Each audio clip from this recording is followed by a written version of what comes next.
Assalamualaikum warahmatullahi wabarakatuh. Innal hamdalillah nahmaduhu wa nasta'inuhu wa nastaghfiruhu wa natubu ilayh wa na'udzu billahi min shururi anfusina wa min sayyiati a'malina. May yahdihillahu fala mudilla lahu wa may yudlil fala hadiya lahu.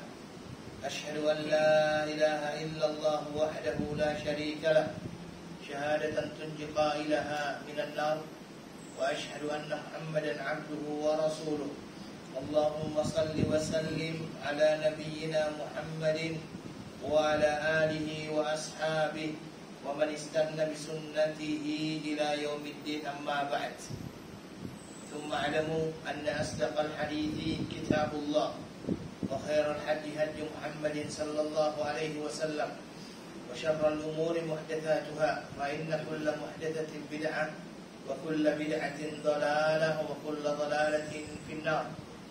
أيها الإخوة والأخوات, alhamdulillah thumma alhamdulillah, segala puji bagi Allah Subhanahu wa taala yang telah memberi kepada kita kesempatan untuk kembali bertemu di malam hari yang berbahagia ini. Kita berharap mudah-mudahan segala apa yang kita lakukan bernilai ibadah di sisi Allah Subhanahu wa taala. Dan kita berharap mudah-mudahan Allah Subhanahu wa ta'ala memasukkan kita dalam golongan hamba-hambanya yang bersyukur. Salawat beserta salam kepada Nabi kita Muhammad sallallahu alaihi wasallam, Nabi akhir zaman. Kita berharap mudah-mudahan kita termasuk orang-orang yang mengikuti sunnah-sunnah Rasulullah sallallahu alaihi wasallam. Baik, wal akhwat. Pada malam hari ini kembali kita akan melanjutkan penjelasan kita dalam tafsir, dan kita sudah sampai kepada ayat yang ke-154. Ayat yang ke-154 ini adalah ayat yang berbunyi A'udzubillahi minasyaitonirrajim. Bismillahirrahmanirrahim. Wa la taqulu liman yuqtalu fi sabilillahi amwatun bal ahya'un walakin la tash'urun. Dan janganlah kamu mengatakan terhadap orang-orang yang gugur di jalan Allah bahwa mereka itu mati, bahkan sebenarnya mereka itu hidup, tetapi kamu tidak menyadarinya. Ya, yang dimaksud dengan hidup di sini adalah hidup dalam alam yang lain yang bukan alam kita, di mana mereka mendapatkan kenikmatan-kenikmatan di sisi Allah Subhanahu wa taala, dan hanya Allah sahajalah yang mengetahui berkenaan dengan mereka. Baik, bayolah wal akhwat. Di ayat ini dimulakan dengan kata-kata wala taqulu. La di situ dinamakan dengan la an-nahiyah. La an-nahiyah itu la yang berfungsi dan berarti jangan. Karena la itu mempunyai banyak, ya. Ada la an-nahiyah, ada la an-nafiyah juga. Nafiyah itu artinya larangan, melarang juga, menafikan. Tapi kalau la an-nahiyah itu berarti larangan. Jadi dimulakan dengan kata-kata wala taqulu, dan janganlah taqulu, kamu mengatakan. Ya, kamu mengatakan. Dan itu untuk jamak. Ya, jamak hanya saja dia majzum. Kalau orang yang pernah belajar bahasa Arab, taqulu di situ dia adalah majzum. Ya, majzum artinya dia harakatnya sukun sebenarnya. Ya, harakatnya sukun. Alamatu jazmihi, tanda bahwa dia itu jazam adalah hilangnya huruf nun. Awalnya aslinya adalah taquluna. Asalnya adalah taquluna, tetapi dia kemasukan lam an-nahiyah di depan, yang mana lam an-nahiyah ini mempunyai tugasan untuk menjazmkan fi'il mudhari'. Ya, menjazmkan fi'il mudhari'. Ya, dan maka dari situlah kata-kata wala taqulu, ya, nunnya dihapus sebagai tanda bahwasanya fi'il tersebut adalah fi'il majzum. Ya, fi'il majzum alamatu jazmihi hasbun nun. Liman yuqtalu fi sabilillah. Ya, orang-orang yang terbunuh, bagi orang-orang yang terbunuh di jalan Allah, ataupun orang-orang yang gugur di jalan Allah Subhanahu wa taala. Ya, orang-orang yang berjuang di jalan Allah Subhanahu wa taala, menginginkan kalimat Allah Subhanahu wa taala berada di atas. Amwatun, ya, amwatun ini kalau kita i'rabkan, ya, amwatun ini dia adalah khabar mubtada. Ya, khabar mubtada. Khabar mubtada, mana mubtadanya? Mubtadanya di situ mahdzuf. Ya, mubtadanya mahdzuf, takdirnya adalah hum amwatun. Ya, hum amwatun. Oke. Kalau seandainya ada pertanyaan, ya, bahwasanya kenapa dikatakan amwat? Ya, amwat, padahal mereka juga sudah wafat. Ya. Kenapa kita dilarang untuk mengatakan kepada mereka bahwa mereka adalah orang-orang yang wafat? Padahal jelas-jelas mereka adalah orang-orang yang sudah wafat. Ya.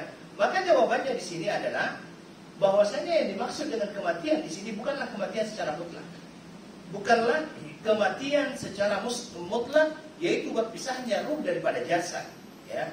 Tetapi ya, yang dimaksud di sini adalah bahwasanya mereka, ruh-ruh mereka itu, walaupun mereka terpisah daripada jasad-jasad mereka, telah dimakamkan, ya, dikuburkan, akan tetapi mereka tetap mendapatkan kenikmatan daripada Allah Subhanahu wa taala.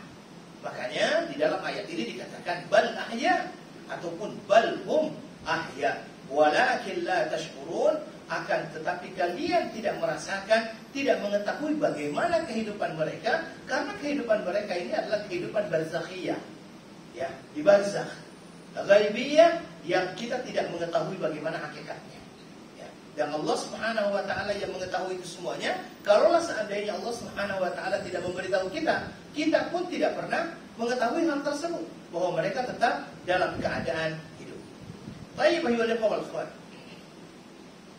Di sini faedah yang kita bisa ambil di dalam ayat ini, yang pertama adalah larangan untuk mengatakan bagi orang-orang yang meninggal di jalan Allah Subhanahu wa taala, dikatakan mereka adalah orang-orang yang wafat.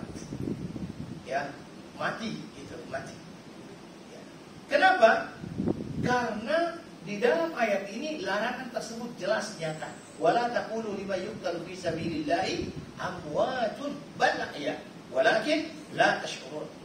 Tetapi ayonya wal akhwat, di sini juga kita bisa mengambil pelajaran pentingnya peranan ikhlas di dalam berbagai macam kegiatan kita, termasuk di dalam berjihad di jalan Allah Subhanahu wa taala.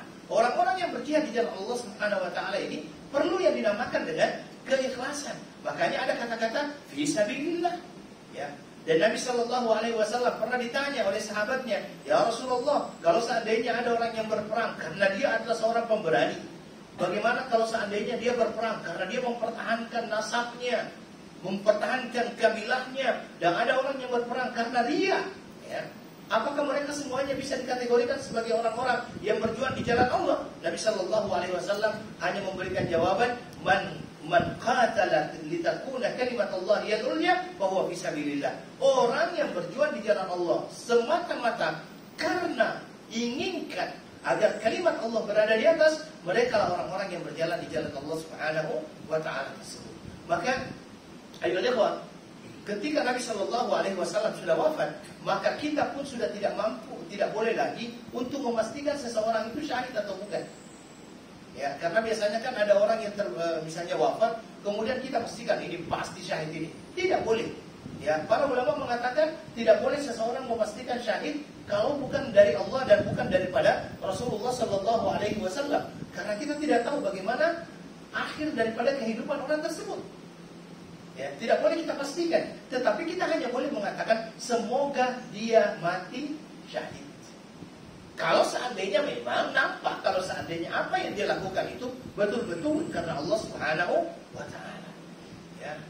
Dan ini ayolah wal akhwat. Ya. Ini sangat penting.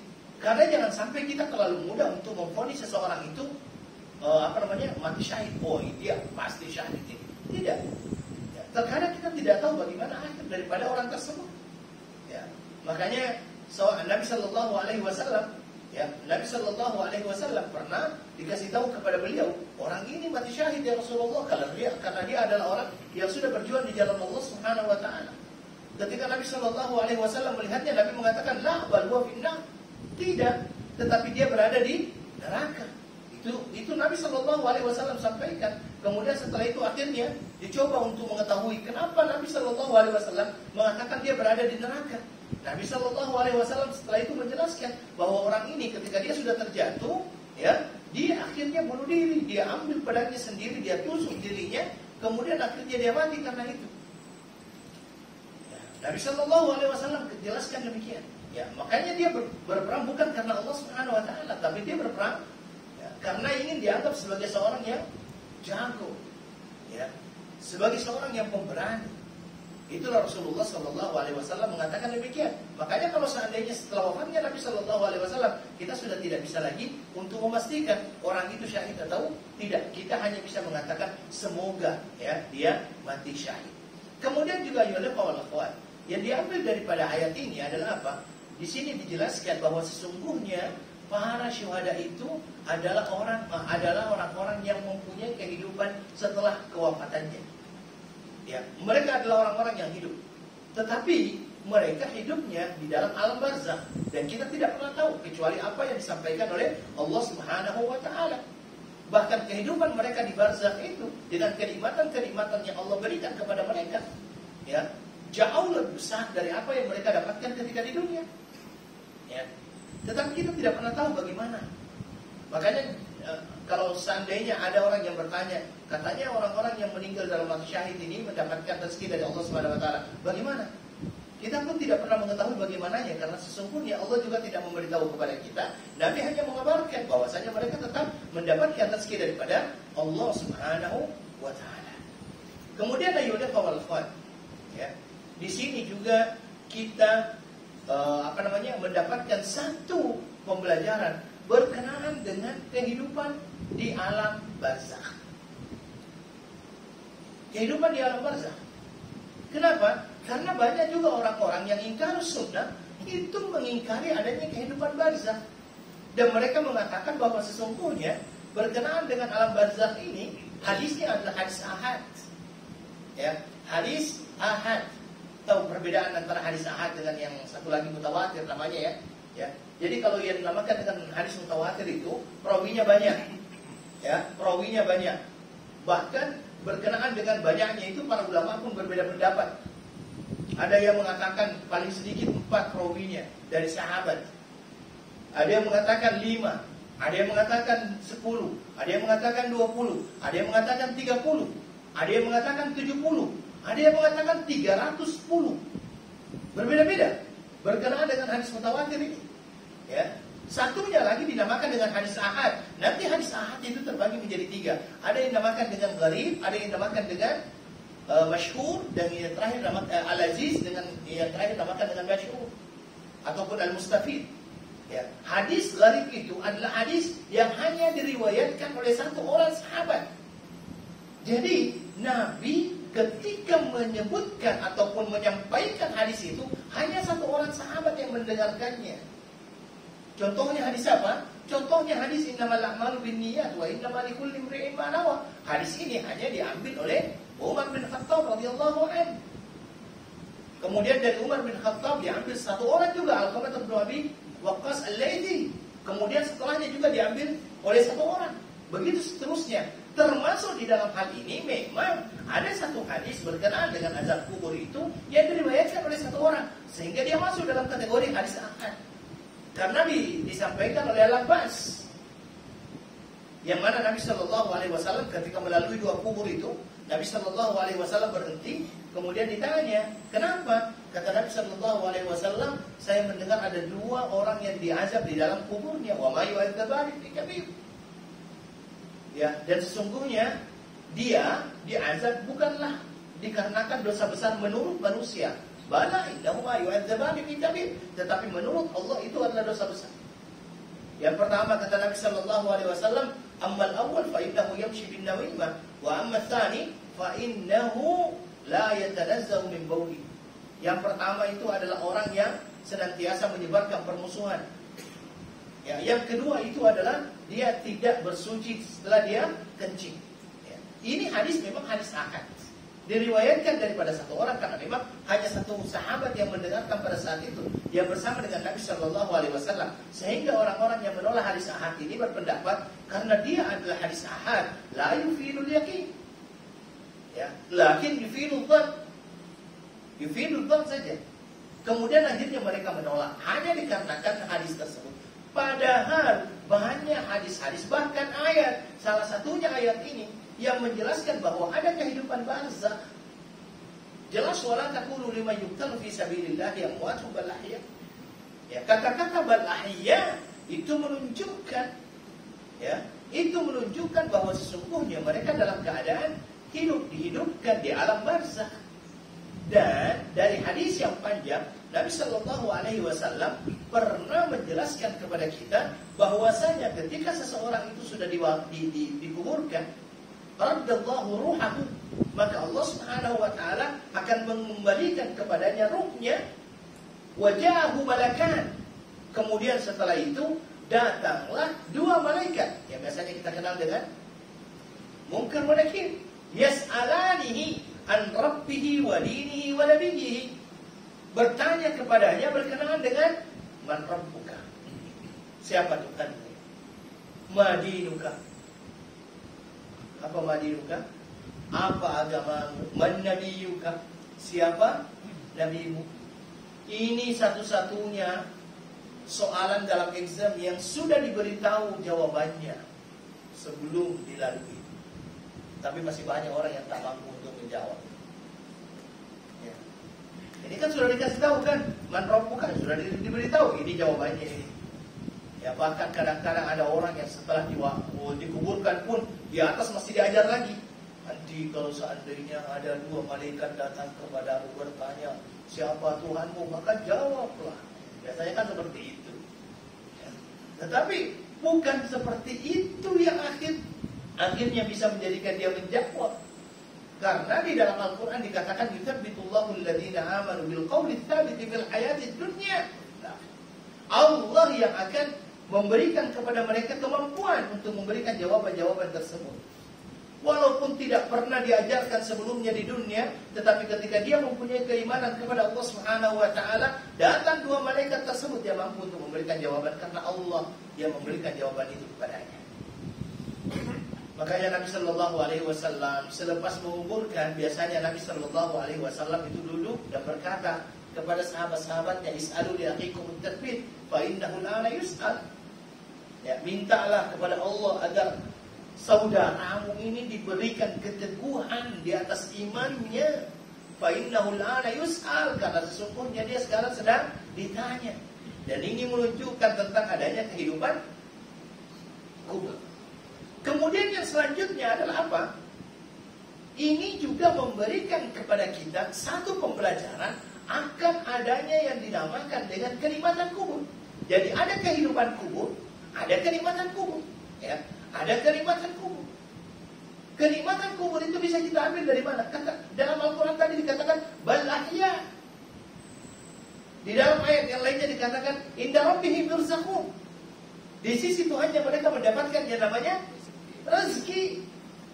Sehingga ini adalah merupakan kenikmatan-kenikmatan yang akan didapatkan oleh orang-orang yang mempunyai keimanan kepada Allah Subhanahu wa taala. Maka ketika kita mengatakan bahwa seseorang orang itu akan mendapatkan yang namanya nikmat kubur, selanjutnya kita juga harus yakin bahwasanya lawan kata daripada nikmat adalah apa? Azab kubur. Di situ juga adalah azab kubur. Ada nikmat kubur, ada azab kubur. Kalau seandainya ada yang bertanya, bagaimana itu terjadi? Dia kan sudah diimpit dengan tanah. Allah tidak menjelaskannya secara rinci dan detail kepada kita. Kewajiban kita kalau seandainya itu berasal dari Allah, sami'na wa ata'na. Ini adalah akidah Ahlussunnah wal Jamaah. Wallahu taala a'lam. Kemudian ayyuhal ikhwah wal akhwat, ayat selanjutnya adalah ayat yang ke-155 dengan 156. A'udzu billahi minasyaitonir rajim. وَلَنَبْلُوَنَّكُمْ بِشَيْءٍ مِنَ الْخَوْفِ وَالْجُوعِ وَنَقْصٍ مِنَ الْأَمْوَالِ وَالْأَنفُسِ وَالثَّمَرَاتِ وَبَشِّرِ الصَّابِرِينَ الَّذِينَ إِذَا أَصَابَتْهُمْ مُصِيبَةٌ qalu inna lillahi wa inna ilaihi raji'un. Ini ya dikatakan bahwasanya dan sungguh akan kami berikan cobaan kepadamu dengan sedikit ketakutan, kelaparan, kekurangan harta, jiwa dan buah-buahan. Dan berikanlah berita gembira kepada orang-orang yang sabar, yaitu orang-orang yang apabila ditimpa musibah mereka langsung mengucapkan inna lillahi wa inna ilaihi raji'un. Baik, ayuhal ikhwah wal akhwat. Kata-kata walanabluwannakum bisyai'in minal khawfi wal ju'. Yang pertama kata-kata walanabluwannakum. Ya, walanabluwannakum ini adalah fi'il, kata kerja yang biasanya dinamakan dengan fi'il mudhari'. Fi'il mudhari' itu kata kerja yang menunjukkan masa sekarang dan yang akan datang. Wa yufidu istimrar, dan biasanya fi'il mudhari' itu dipakai untuk menunjukkan keberterusan. Ya, menunjukkan keberterusan. Walanabluwannakum. Yang kedua, kata-kata walanabluwannakum ini kalau kita mau coba untuk mengeluarkan ya yang aslinya dengan tambahannya, maka kita akan dapatkan bahwasanya ayat walanabluwannakum fi'il mudhari'nya hanyalah kata-kata nablu. Nablu, nunnya nunul mudhara'ah, ya, nunul mudhara'ah yang menunjukkan kalau dia adalah fi'il mudhari'. Fi'il mudhari' itu dimulai dengan 4 huruf, ya, yang biasanya disingkat dengan anaitu. Anaitu itu hamzah, nun, ya, ta. Ya, kalau biasanya yang laki-laki nggak mau bilang anaitu, tetapi anita. Ya, anita itu alif, nun, ya, ta. Itu adalah huruf mudhara'ah. Nablu, ya. Walanabluwannakum. Kemudian setelah itu masuklah 3 muakkidat namanya. Muakkidat itu huruf penekanan, taukid. Taukidnya apa saja? Pertama, lam di awal itu. Ya, lam di awal. Ya. Kemudian nun di akhir, walanabluwannakum. Dan nunnya itu nunut taukid, at-taqilah namanya. Ya, karena nunut taukid itu ada 2, nunut taukid al-khafifah, nunut taukid at-taqilah. Kemudian yang ketiga, ada qasam di dalamnya, ada sumpah di dalamnya. Sehingga sebenarnya kalau kita mau mentafsirkannya ke dalam bahasa kita, kalau kita memperhatikan bahwa di situ ada 3 muakkidat, ada qasam, qasam itu ada sumpah, ada lam, ada nun taukid, maka sepatutnya tafsirannya itu begini: dan demi Allah sungguh kami pasti akan memujikannya. Kalau kita mau lihat secara bahasa, demi Allah sungguh kami pasti akan memujikannya. Jadi itu penekanan, karena di situ ada penekanan, di situ ada qasam, ada lam taukid, ada nun taukid. Ya. Kemudian Allah Subhanahu wa taala mengatakan walanabluwannakum bisyai'in. Bisyai'. Bisyai' ini artinya apa? Menunjukkan sedikit. Bisyai'in, menunjukkan sedikit. Jadi tidak banyak, sedikit aja. Ya. Dan di situ Allah Subhanahu wa taala menyebutkan ada 5 macam ujian yang akan diberikan oleh Allah kepada manusia. Yang pertama, al-khauf. Rasa takut, khawatir.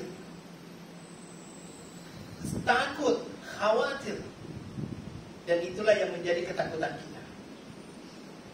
Ya, ketakutan kalau kita berbagai macam ketakutan. Ya, kekhawatiran itu besok macam mana ya? Nanti macam mana? Kekhawatiran, macam-macam kekhawatiran yang kita miliki. Ya, bahkan pada waktu terjadinya yang dinamakan dengan COVID, itu kekhawatiran dan ketakutan kita sangat besar. Akan terjadi inflasi lah, akan terjadi inilah, akan terjadi itulah, macam-macam. Ya. Dan ketakutan itu memang Allah Subhanahu wa taala ujikan kepada manusia. Itu salah satu ujian manusia itu. Walanabluwannakum, kami sungguh pasti akan menguji kalian dengan sedikit rasa takut, tidak banyak, sedikit. Ya, sedikit rasa takut. Ya. Baik. Minal khauf, ya, sedikit rasa takut. Dan itu memang juga terkadang ketika kita naik kereta, kita takut kalau kereta eksiden. Kita naik perahu ke Batam, takut kalau seandainya feri tenggelam. Naik pesawat, takut. Apalagi kalau dibilang apa airlines dia ini, wah ini sering kecelakaan, wah punya ketakutan yang luar biasa.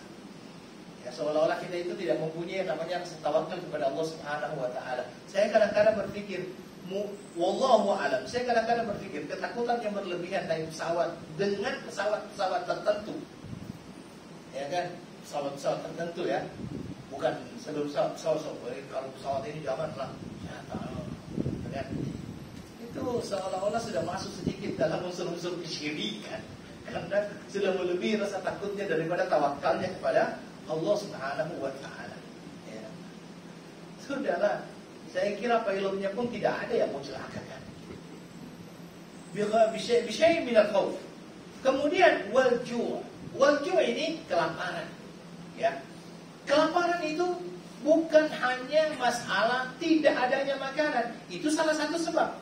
Yang tidak makan dengan kelaparan di sini ada beberapa sebabnya. Pertama, karena memang tidak ada makanan, menyebabkan seseorang kelaparan. Kemudian yang kedua, sedikitnya makanan. Ini juga menyebabkan dia akhirnya kelaparan karena sedikit makanan. Yang ketiga, mungkin makanan banyak. Ya, mungkin hasil panen waktu itu banyak, tetapi dikarenakan sakit dia tak boleh makan. Kelaparan juga, ujian juga. Ya, kalau orang sini kan mengatakannya cobaan. Makanan banyak, ya, berbagai macam makanan misalnya, berbagai macam makanan, tetapi dia tidak boleh makan. Karena apa? Karena penyakit. Ya, maka ini juga akhirnya masuk dalam kategori ini juga ujian dalam masalah kelaparan. Bukan itu saja, ketika misalnya seseorang itu mendapatkan yang namanya penyakit, kadang-kadang penyakit tersebut menjadikan dia tidak mempunyai yang dinamakan dengan nafsu makan. Ya, segala sesuatu yang dia masukkan itu akhirnya pahit misalnya kan. Ini juga adalah merupakan cobaan. Kemudian wa naqsin minal amwali wal anfusi wat thamarat. Kehilangan harta benda. Kehilangan harta benda, berkurangnya harta. Wal anfus. Anfus ini artinya adalah jiwa. Ya. Dan ini biasanya terjadi kalau seandainya ada penyakit yang tiba-tiba merebak. Seperti misalnya kemarin COVID misalnya kan, COVID-19. Itu kan banyak sekali orang yang meninggal itu. Itu Masya Allah, tolong. Ya.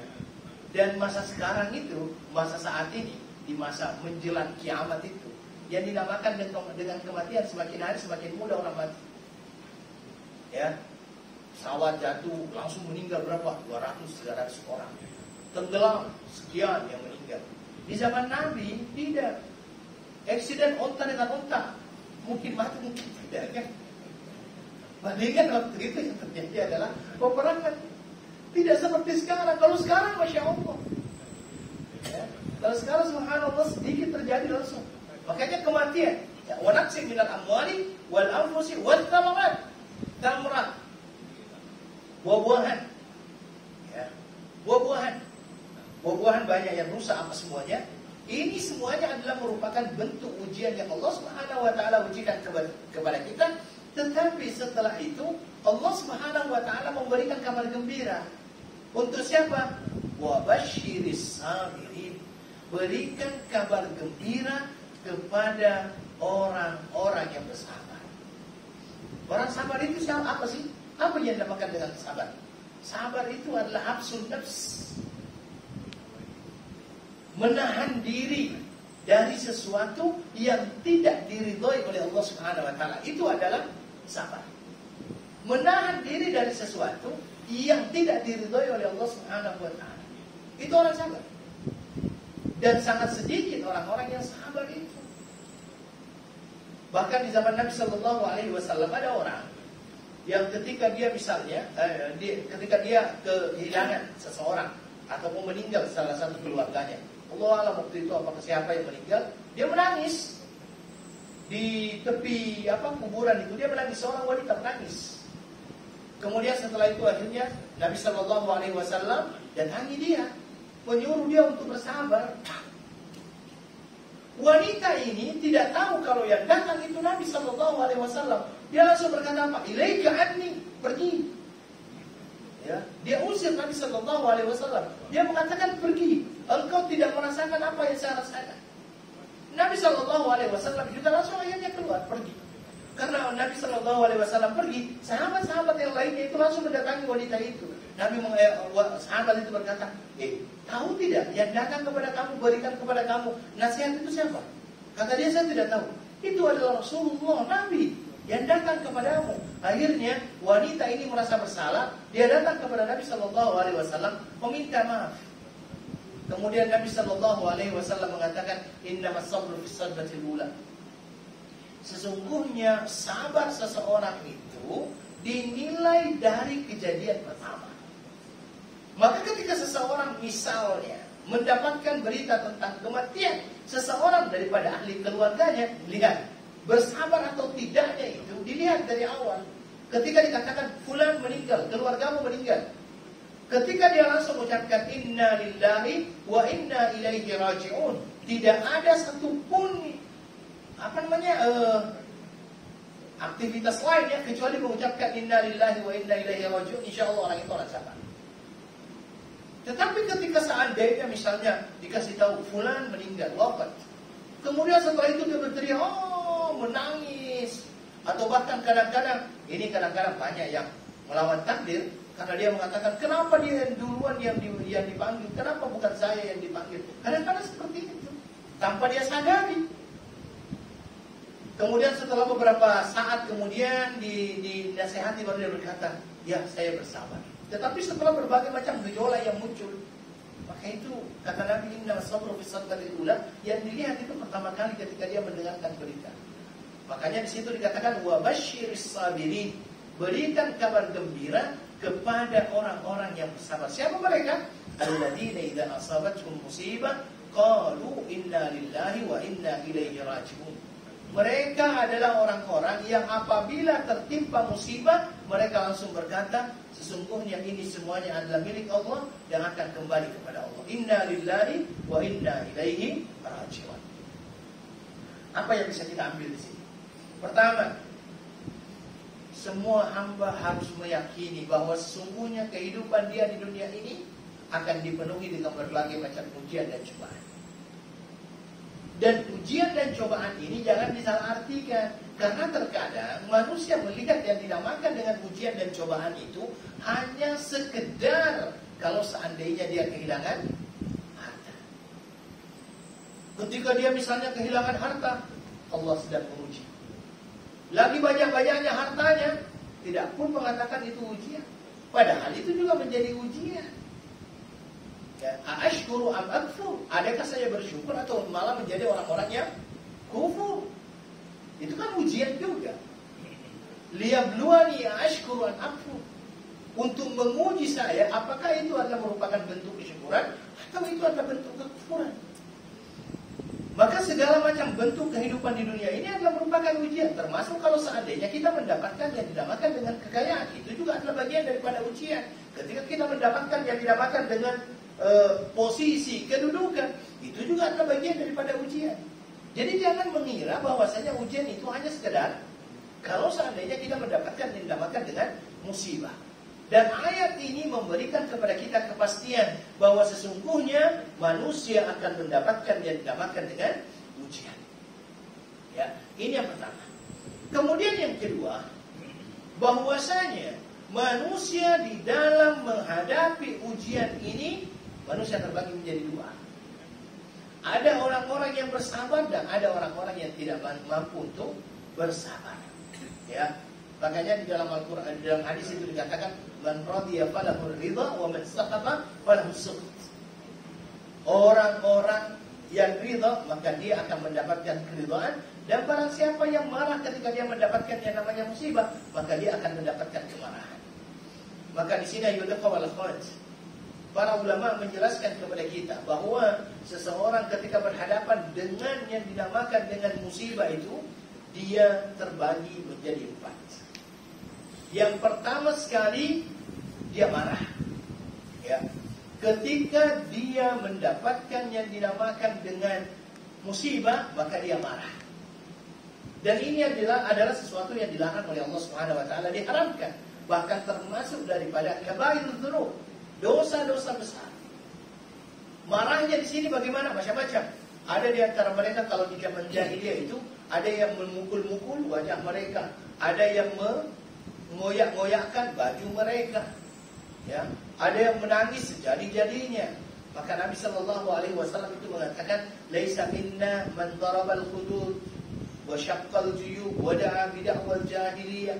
Bukanlah termasuk bagian daripada umatku yang memukul-mukul wajah, mengoyak-ngoyak pakaian, dan senantiasa melakukan perbuatan-perbuatan jahiliyah. Kalau menangisnya itu menangis jahiliyah. Ya. Dan ini saya terus terang saya katakan, saya punya pengalaman tinggal di Mesir itu. Ya, dan waktu itu pernah satu hari saya lihat ada orang yang meninggal. Ternyata orang-orang yang meninggal itu memang ada wanita-wanita yang disewa untuk khusus menangis.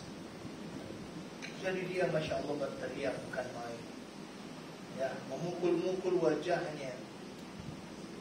Ini adalah sesuatu yang tidak diridhoi oleh Allah Subhanahu wa taala. Makanya yang pertama adalah suhud, marah ketika dia berhadapan dengan yang dinamakan dengan musibah. Yang kedua, sabar. Makanya tingkatan kedua itu ketika orang mendapatkan musibah adalah kesabaran. Dan ini yang wajib dilakukan. Menahan diri untuk melakukan perbuatan-perbuatan yang tidak diridhoi dan disukai oleh Allah Subhanahu wa taala. Ya, berhadapan dengan musibah, sabar. Yang ketiga, ridha. Orang yang berhadapan dengan musibah, dia ridha. Apa perbedaan antara sabar dengan ridha? Ya. Sebenarnya sabar itu, orang yang bersabar adalah orang yang sebenarnya sangat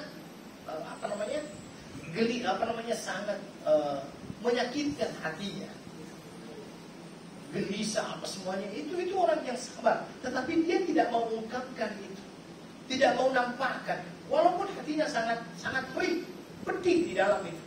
Tetapi kepedihan dan kepedihan tersebut tidak akhirnya dia luapkan dan tidak akhirnya dia ungkapkan. Dikarenakan apa? Dikarenakan dia senantiasa teringat bahwa itu adalah larangan daripada Allah Subhanahu wa taala. Dia bersabar. Sedangkan orang ridha, ketika dia menghadapi yang namanya musibah, hatinya itu tetap tenang. Dan hatinya tidak sedih dan sakit dikarenakan adanya musibah tersebut. Makanya orang yang ridha terhadap musibah itu adalah orang-orang yang lebih sempurna keadaannya dibandingkan kesabaran tadi. Ini yang kedua. Yang ketiga ya. Yang keempat, bersyukur. Bersyukur ketika dia mendapati yang namanya musibah. Ya. Kalau seandainya ditanya, bagaimana sih cara mensyukuri yang namanya musibah? Bagaimana cara kita mensyukuri yang namanya musibah? Cara kita mensyukuri yang namanya musibah adalah dengan senantiasa melihat kepada yang lebih berat daripada kita. Sebagai contoh misalnya, ada orang yang Allah berikan kepada dia ujian berupa sakit. Sakitnya itu sehingga dia tidak mampu untuk berjalan dengan sempurna misalnya. Maka ketika dia akhirnya memahami bahwa itu adalah merupakan ujian dari Allah untuknya, maka dia lihat yang lebih besar lagi. Saya masih diberikan oleh Allah 2 kaki. Ada orang yang tidak diberikan oleh Allah 2 kaki, hanya 1 kaki. Jadi kita senantiasa melihat kepada sesuatu yang lebih daripada apa yang kita dapatkan. Ketika kita misalnya mendapatkan yang dinamakan musibah berupa kehilangan uang $5.000, banyak. Nah, kita bilang aja, kita kembali, ini baru 5.000 yang Allah ujikan kepada saya. Di sana masih banyak orang yang lebih. Ada yang kehilangan 100.000, ada yang kehilangan 2 juta, 3 juta, bahkan 5 juta. Misalnya. Jadi melihatnya itu kepada melihat yang lebih daripada dia. Sehingga muncul yang dinamakan dengan kesyukuran di dalam dirinya. Muncul kesyukuran di dalam dirinya karena itu tadi. Dia senantiasa melihat kepada yang lebih susah daripada dia. Dan dia mampu untuk bersyukur. Ya. Kemudian yang kedua, mungkin saja bisa dengan senantiasa melihat musibah yang dia dapatkan itu sebagai bentuk penghapus dosa yang Allah berikan kepada dia. Ya, jadi ketika misalnya dia mendapatkan yang dinamakan dengan musibah, penyakit misalnya, alhamdulillah, mudah-mudahan penyakit ini menjadi penggugur daripada dosa-dosaku. Dosa-dosaku terlalu banyak. Mungkin ini adalah yang Allah berikan kepada aku. Sehingga ada rasa syukur. Ya, bersyukur ketika dia mendapatkan musibah dari Allah Subhanahu wa taala dikarenakan musibah itu menjadi sarana untuk dia bersyukur kepada Allah Subhanahu wa taala. Sungguh ini Allah masih memberikan kepada aku kenikmatan. Ya. Jadi senantiasa mencari pahala dari musibah yang menimpa dia. Ketika misalnya, mohon maaf, terjadi yang namanya banjir, ya, rumahnya hilang rumahnya misalnya, dibawa oleh banjir. Alhamdulillah, saya masih hidup. Allah masih memberikan kepada aku hidup, memberi kesempatan kepada aku untuk hidup. Rumah pergi, tinggal baju yang ada di badan. Itu kan akhirnya menjadikan orang tersebut bersyukur. Karena tidak banyak orang-orang yang seperti itu. Nabi Sallallahu Alaihi Wasallam, ya, Nabi Sallallahu Alaihi Wasallam itu ketika dia mendapatkan yang namanya sesuatu yang tidak mengenakan, Nabi tetap bersyukur dengan memuji Allah dan mengucapkan Alhamdulillah ala kulli hal. Alhamdulillah ala kulli hal. Dan kita dapatkan ulama-ulama terdahulu itu, kalau mereka mendapatkan yang dinamakan dengan penyakit, musibah, mereka adalah orang-orang yang sangat-sangat ridha dengan musibah yang menimpanya. Bahkan ada sebuah perkataan daripada ulama yang mengatakan apa? Ya, dia mengatakan inna halawata ajriha ansatni mararata sabriha. Sesungguhnya manisnya pahala yang dijanjikan oleh Allah bagi orang-orang yang mendapatkan musibah, inilah yang menjadikan saya lupa dengan betapa beratnya musibah itu. Nah, ini pelajaran yang kita ambil, walanabluwannakum bisyai'in minal khawfi wal ju'. Kemudian ayyuhal ikhwah wal akhwat. Ya. Ada kabar gembira bagi orang-orang yang bersabar. Wa basyiris sabirin. Ya. Kenapa? Karena orang-orang yang bersabar itu adalah orang-orang yang senantiasa menyerahkan segala macam urusannya kepada Allah Subhanahu wa taala dengan hatinya, dengan lisannya. Karena orang-orang yang bersabar itu adalah orang-orang yang apabila dia tertimpa bencana, dia langsung mengatakan inna lillahi wa inna ilaihi raji'un. Ini semuanya berasal daripada Allah dan akan kembali kepada Allah. Ya. Makanya di zaman Nabi Sallallahu Alaihi Wasallam ada seorang sahabat yang bernama Abu Talha, kalau tidak salah. Abu Talha ini mempunyai seorang istri dan mempunyai anak yang sedang sakit, sedangkan dia harus keluar, harus pergi. Dan ini adalah merupakan kisah yang sering kita dengar. Sehingga akhirnya Abu Talha keluar, sedangkan anaknya pada saat itu dalam keadaan sakit. Dalam perjalanannya itu anak itu wafat. Dan lihat bagaimana istrinya Abu Talha menyambutnya ketika dia datang. Abu Talha bertanya karena dia merasa was-was, khawatir dengan anaknya. Pertanyaan yang diajukan kepada istrinya pada saat itu adalah bagaimana keadaan anak kita. Jawaban istrinya menyenangkan dan menenangkan. Menyenangkan sekaligus menenangkan dirinya. Apa kata dia? Alhamdulillah, anak kita jauh lebih tenang dari sebelumnya. Di mana tidak tenang sudah wafat. Jauh lebih tenang daripada sebelumnya. Kemudian sebagai seorang istri, dia siapkan apa yang menjadi keperluan suaminya ketika dia mau datang. Bahkan, mohon maaf, sang istri waktu itu karena begitu rindunya suaminya melakukan hubungan seperti layaknya suami istri. Dan setelah selesai itu semuanya, barulah istrinya Abu Talha menceritakan keadaan yang sebenarnya. Menceritakan keadaan yang sebenarnya. Dan barulah akhirnya, Masya Allah, mereka adalah orang-orang yang begitu sabarnya, begitu ridhanya dengan musibah yang Allah berikan kepada mereka. Dan di dalam riwayat itu dikatakan bahwasanya mereka datang kepada Nabi Sallallahu Alaihi Wasallam. Nabi hanya bertanya kepada dia, adakah dia melakukan hubungan suami istri sebelum ini? Kata dia ya. Nabi mendoakan, mudah-mudahan ini akan jadi anak dan menjadi anak yang saleh. Dan ternyata betul istrinya setelah itu hamil. Dan anaknya pada saat itu akhirnya ketika lahir ditahnik langsung oleh Rasulullah Sallallahu Alaihi Wasallam. Itulah bagaimana Allah memberikan kenikmatan bagi orang-orang yang bersabar. Kemudian ayuhal wal akhwat, kita disyariatkan untuk mengucapkan inna lillahi wa inna ilaihi raji'un apabila ada musibah. Dan musibah di sini ayuhal ikhwah bukan hanya berkenaan dengan kematian. Karena biasanya kata-kata inna lillahi wa inna ilaihi raji'un ini seolah-olah sudah identik hanya dengan kematian. Tidak. Orang yang sakit pun kita ucapkan inna lillahi wa inna ilaihi raji'un. Jangan sampai setelah itu mengatakan saya belum wafat ini. Memang begitu yang disundahkan oleh Rasulullah Sallallahu Alaihi Wasallam. Ya.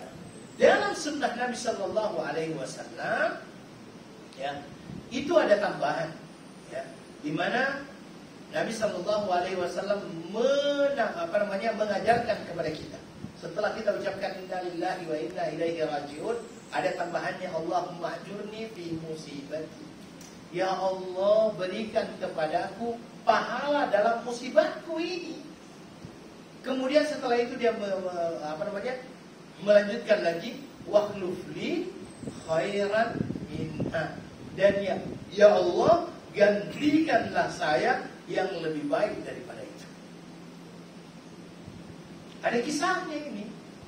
Kisahnya itu adalah Ummu Salamah radhiyallahu anha. Ummu Salamah radhiyallahu anha, dia adalah orang yang mencintai suaminya dengan cinta mati. Sehidup semati lah istilahnya begitu sekarang. Satu hidup satu mati. Ya. Sehidup semati. Jadi dia mencintai. Ya. Abu Salamah dia mencintai dengan kecintaan yang luar biasa.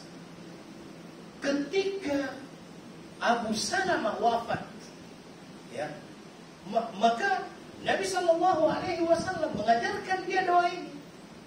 Allahumma ajurni fi musibati wa akhlif li khairan minha. Ya Allah, berikan pahala kepadaku atas musibah yang menimpaku dan berikanlah kepadaku ganti yang lebih baik. Ummu Salamah ketika diajarkan doa ini, satu pikirannya.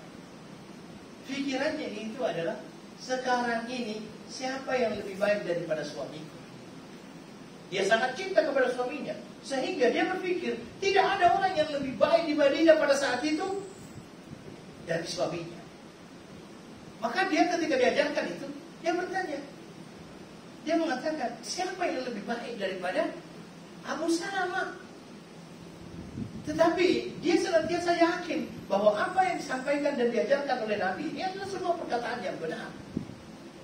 Ya. Tetapi dia pun belum tahu siapakah gerangan lelaki yang lebih baik daripada suaminya tersebut. Ya. Maka Allah Subhanahu wa Ta'ala menggantikannya dengan yang lebih baik daripada suaminya. Siapa itu? Dia Rasulullah Sallallahu Alaihi Wasallam. Rasulullah menikahinya. Dan Rasulullah lebih baik daripada Abu Salamah. Waktu itu Ummu Salamah berpikir, adakah orang yang lebih baik daripada suami? Karena memang cintanya yang luar biasa kepada suaminya, sehingga dia merasa bahwa tidak ada orang yang lebih baik daripada suaminya.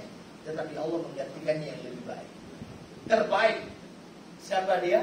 Dia Rasulullah Sallallahu Alaihi Wasallam. Sehingga Ummu Salamah menjadi salah seorang zaujatun Nabi, Ummul Mukminin, ya, ibu orang-orang yang beriman. Itulah Ummu Salamah. Ya, Ummu Salamah. Allah menggantikannya yang lebih baik. Kemudian ayat 157.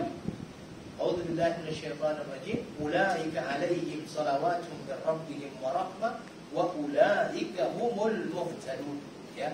Di situ dikatakan mereka itulah yang mendapat keberkatan yang sempurna dan rahmat dari Tuhan mereka, dan mereka itulah orang-orang yang mendapat petunjuk. Allah Subhanahu wa taala menyatakan ulaika 'alaihim shalawatun. Mereka itu kepada siapa? Mereka orang-orang yang terkena musibah itu. Alladzina idza asabatum musibah. Orang-orang yang apabila tertimpa musibah, dia ucapkan inna lillahi wa inna ilaihi raji'un. Di dalam Al-Quran ini dikatakan mereka adalah orang-orang yang akan mendapatkan, ya, akan mendapatkan keberkatan yang sempurna. Ulaika 'alaihim shalawatun min rabbihim, ya, min rabbihim wa rahmah wa ulaika humul muhtadun. Pertama, di sini perlu mungkin untuk kita jelaskan dulu berkenaan dengan arti salawat. Ya. Karena kadang-kadang ada orang juga yang salah menafsirkan ayat innallaha wa malaikatahu yusalluna 'alan nabi ya ayyuhalladzina amanu sallu 'alaihi wa sallimu taslima. Kata-kata yusallun, oh Allah saja bersalawat kepada Nabi. Yusallun di situ bukan artinya bersalawat, tetapi pengampunan dari Allah, ya, pengampunan dari Allah, rahmat dari Allah Subhanahu wa taala kepada Rasulullah sallallahu alaihi wasallam, ya. Makanya arti daripada salawat di sini pun menurut para ulama, di sini juga perbedaan ulama banyak. Tetapi al-makna al-asah menurut para ulama bahwasanya makna daripada salawat di sini adalah pujian dari Allah Subhanahu wa taala kepada orang-orang yang bersabar tadi. Ya. Allah Subhanahu wa taala memuji mereka dari tempat yang tertinggi, ya. Dan menunjukkan bahwa orang-orang yang bersabar ini mendapatkan posisi di sisi Allah Subhanahu wa taala. Ya. Mendapatkan posisi yang terbaik di sisi Allah Subhanahu wa taala. Ulaika 'alaihim shalawatun min rabbihim wa rahmah wa ulaika humul muhtadun. Dan mereka lah orang-orang yang mendapatkan petunjuk. Baik, ayyuhal ikhwah wal akhwat, apa yang kita bisa ambil di sini? Pertama, hikmah. Kenapa Allah memuji hamba-Nya? Di sini kita bisa dapatkan hikmahnya. Kenapa Allah memuji hamba-Nya?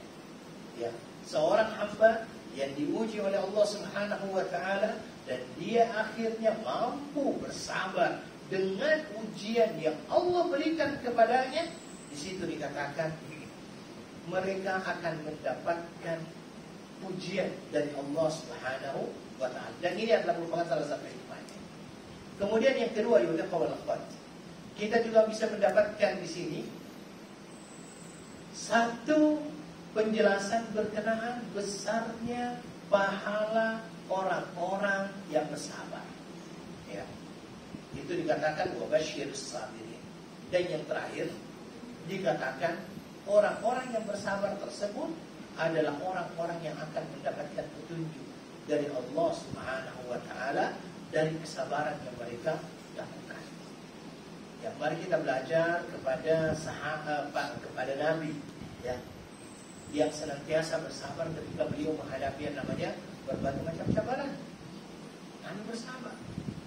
Ya, Nabi bersabar. Baik, ulaika 'alaihim shalawatun min rabbihim wa rahmah wa ulaika humul muhtadun. Kemudian kita masuk kepada ayat Inna safa wal marwata min syairillah فمن حج البيت أو اعتمر فلا جناح عليه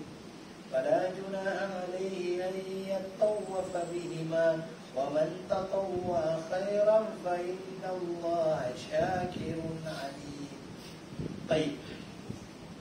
إن الصفا والمروة. Ya. Inna Safa wal Marwah. Safa wal Marwah itu adalah dua gunung yang sangat terkenal. Dulu namanya adalah Jabal Abi Qubais. Jadi Jabal Abi Qubais dulu itu adalah nama untuk Safa. Kalau orang mengatakan Jabal Safa, itu adalah Jabal Abi Qubais. Kemudian Marwah namanya dulu adalah Qu'ayqi'an. Qu'ayqi'an, ya. Ini tempatnya ya di samping Ka'bah, dan mana dulu Ummu Ismail, yaitu ibu daripada Ismail alaihissalatu wassalam, ya, ini naik ke atasnya, kemudian berlari-lari antara Safa wal Marwah, mencari yang namanya air dan juga mencari yang namanya tamar, ya, karena dia sudah memberikan minum susu kepada anaknya, tetapi dia merasa bahwa itu masih kurang, sehingga dia mencoba untuk mencari itu. Kemudian ayuhnya wal akhwat, ada kata-kata di sini adalah Inna Safa wal Marwah min sya'airillah faman hajjal baita bi'tamar fala junaha alaihi. Barang siapa yang beribadah haji ke Baitullah atau berumrah, maka tidak ada dosa baginya. Ya, tidak ada dosa baginya. Ini mempunyai asbabun nuzul. Asbabun nuzul, sebab kenapa Allah Subhanahu wa taala turunkan ayat ini. Kenapa ada kata-kata tidak ada dosa baginya? Seolah-olah yang dinamakan dengan sa'i itu tidak wajib. Karena ada kata-kata fala junaha alaihi. Ya, ternyata itu ada asbabun nuzulnya. Jadi ketika para sahabat Nabi sallallahu alaihi wasallam sampai di situ, ya, pada waktu Fathu Makkah kalau tidak salah, Fathu Makkah, pembukaan kota Makkah, dan mereka akan sa'i, mereka keberatan. Kenapa keberatan untuk sa'i? Karena sepanjang antara Safa wal Marwah itu ada patung. Antara Safa dengan Marwah itu ketika sahabat sampai banyak patung, sehingga sahabat Nabi itu tidak mau sa'i. Ini mereka bertanya kepada Nabi, ya Rasulullah, apakah kami sa'i ini ya Rasulullah? Kenapa? Coba lihat, Masya Allah, coba lihat, terlalu banyak patung antara Safa dengan Marwah. Maka turunlah ayat ini. Turunlah ayat itu yang menunjukkan bahwasanya tidak mengapa dan tidak ada dosa bagi orang-orang yang sa'i pada saat itu. Ya, ini adalah penjelasan daripada Allah Subhanahu wa taala berkenaan dengan hukum sa'i. Saya kira itu yang bisa kami sampaikan. Cukup dulu di 158, insyaallah kita masih lanjutkan. Ya, silakan.